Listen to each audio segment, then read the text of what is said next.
Welcome back to the Deep Dive. Today, we're jumping back, way back actually, to 17th century France. Yeah, it's a fascinating story. We're looking at how, sometimes big innovations come from really everyday problems.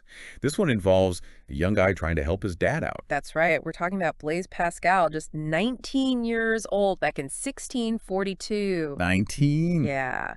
And his father, Etienne, was a tax collector. So you can imagine just endless calculations, day in, day out. Oh, I can picture it. Mountains of paperwork, trying to add up all those figures manually. It must have been exhausting. Exactly. Tedious, prone to errors, just a massive headache. And young Blaise saw this. And he thought, there has to be a better way. Precisely. And that's what led him to invent the Pascaline. The Pascaline, okay. It was basically the world's first proper mechanical calculator that actually worked reliably. A huge step, really the very beginning of automated computing. Wow, the first mechanical calculator. So what was it like physically? How did it actually do the math?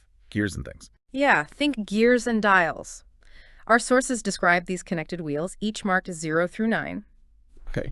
And the really clever part, the thing that made it truly functional, was the carryover mechanism. The carryover, you mean like when you add 9 and 1 and you have to carry the 1 to the next column? Exactly that.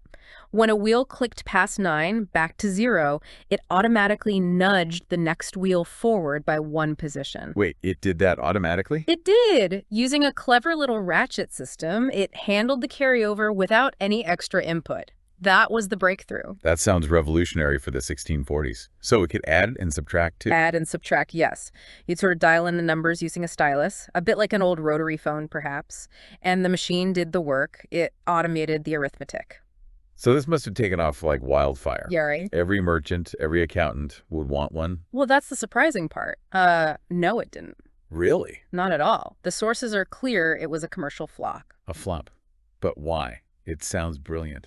It was brilliant, but also incredibly expensive to make, very intricate, and frankly, it was still a bit cumbersome, maybe difficult for people to use correctly. Oh. In fact, only about 20, maybe fewer, were ever actually built in Pascal's lifetime. 20. That's it. Mm-hmm. So if so few are made and it was hard to use, how important could it really have been? Did the ideas just fade away? That's the crucial point. The machine itself wasn't widespread, but the concept, the mechanism, especially that automatic carryover, those ideas got out. Oh, I see. Pascal published his work, and it directly inspired later inventors. Gottfried Leibniz, for instance, saw the Pascaline. He then designed his own calculator that could also multiply and divide. So Leibniz built on Pascal's foundation. Exactly. And then you trace that lineage forward. Eventually, you get to Charles Babbage in the 19th century designing his, much more complex mechanical computers. The Pascaline was the ancestor, the first reliable step. Okay, so its legacy wasn't commercial success, but intellectual influence. Precisely. It proved mechanical calculation was possible and reliable. And Pascal himself, he wasn't just an inventor, was he? I mean, the name sounds familiar for other reasons. Oh, absolutely. He was a true polymath. A brilliant mathematician, think Pascal's triangle, probability theory, a physicist working on fluids and pressure, a philosopher too. Right, right. And didn't they name a programming language after him? They did. Pascal, the language, developed in the 70s.